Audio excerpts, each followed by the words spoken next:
The transgender persons protection of rights act, ये कानून अभी बहुत चर्चे में है। पता है क्यों? ट्रांसजेंडर व्यक्ति अधिकारों का संरक्षण संशोधन विधेयक 2026 संसद में पेश किया गया, जो 2019 के पुराने कानून में बड़े बदलाव करने जा रहा है। आखिर इस बिल में ऐसा क्या है जो चर्चा का विषय बन चुका है? आइए पहले ट्रांसजेंडर लोगों के अधिकारों का क्रोनोलॉजी समझते हैं।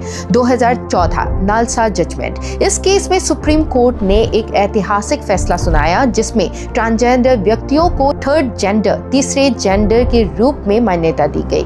कोर्ट ने कहा कि अपनी जेंडर आइडेंटिटी खुद तय करना एक इंसान का मौलिक अधिकार है। इसके लिए किसी भी सर्जरी की जरूरत नहीं है। फिर 2018 नवतेज सिंह जोहर का केस आया। सुप्रीम कोर्ट ने ब्रिटिश काल का पुराने कानून का धारा 377 के उस हिस्सों को खत्म किया जो सहमत से बनाए सेम सेक्स संबंधों को अपराध मानता था। नतीजा ये आया कि समलैंगिकता, होमोसेक्सुअलिटी अब भारत में अपराध नहीं रही, जिससे LGBTQ+ समुदाय के समाज में खुलकर जीने की हिम्मत आई। और फिर 2019 में the transgender persons protection of rights act आया। मकसद ये था कि ट्रांसजेंडर समुदाय के लोगों को शिक्षा, स्वास्थ्य और नौकरियों में भेदभाव से बचाना और उन्हें पहचान पत्र, आइडेंटिटी सर्टिफिकेट देना। इस कानून में ट्रांसजेंडर उसे माना गया जिनका जेंडर जन्म के समय के दिए जेंडर से मैच नहीं करता। लेकिन नए बिल के अनुसार इस परिभाषा को हटा दिया है और अब इसमें सिर्फ कुछ खास कैटेगरी के लोगों को ही रखा गया है। कौन से लोगों को शामिल किया गया है? किन्नर, हिजड़ा,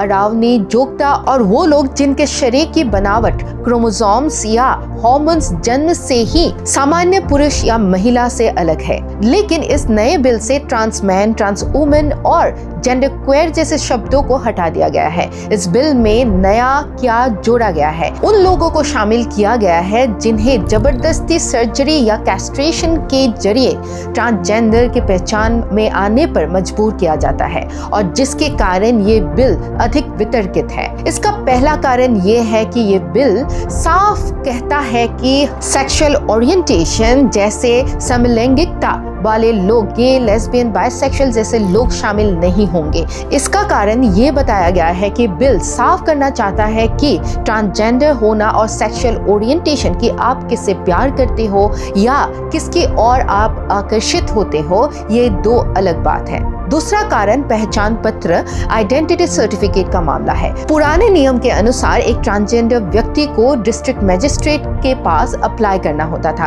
अब ये नियम के अनुसार DM उनको सर्टिफिकेट तभी देगा जब एक मेडिकल बोर्ड उनकी जांच करेगी और रिकमेंडेशन करेगा। अब आते हैं सबसे गहरी बात पर।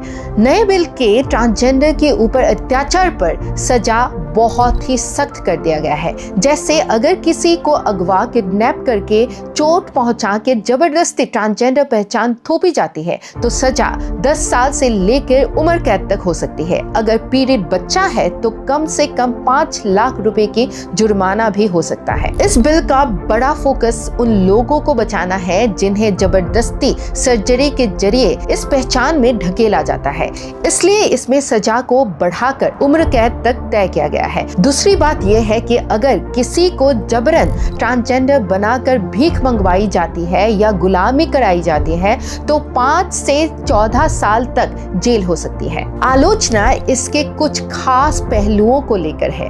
अब चलिए समझते हैं कि इस 2026 के नियम को लेकर इतनी कंट्रोवर्सी क्यों है। सबसे बड़ी कंट्रोवर्सी है इस बात को लेकर कि ट्रांसमैन और ट्रांसवुमन जैसे शब्दों को परिभाषा से बाहर कर दिया गया है। बिल अब उन्हें कानूनी रूप से ट्रांसजेंडर नहीं मानेगा। सिर्फ कुछ पारंपरिक समुदायों को और इंटरसेक्स, बायोलॉजिकल वेरिएशंस रखने वाले लोगों को ही शामिल करने के लिए ये बिल लाया गया है और उन लाखों लोगों का हक मारा जा सकता है जो अपनी जेंडर का पहचान खुद तय करते हैं। इस पूरे विवाद का सबसे बड़ी जड़ ये है कि इस बिल में सेक्स, बायोलॉजिकल और जेंडर जो कि सोशल पर्सनल आइडेंटिटी है, इसको नजरअंदाज कर रहा है। दूसरी कंट्रोवर्सी इसको लेके ये है कि 2019 के कानून में अब आप अपनी पहचान खुद बता सकते थे, लेकिन नए बिल के अनुसार आपको मेडिकल या बायोलॉजिकल कसौटियों से बांधा जा सकता है। अगर आपके शरीर की बनावट, क्रोमोसोम्स, हार्मोन सामान्य है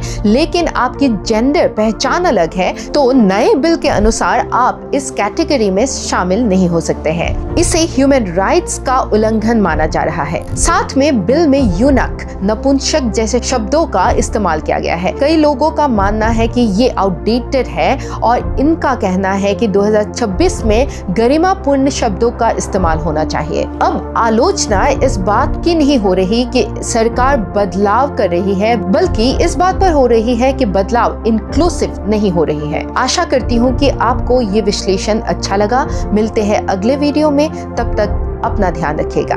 धन्यवाद।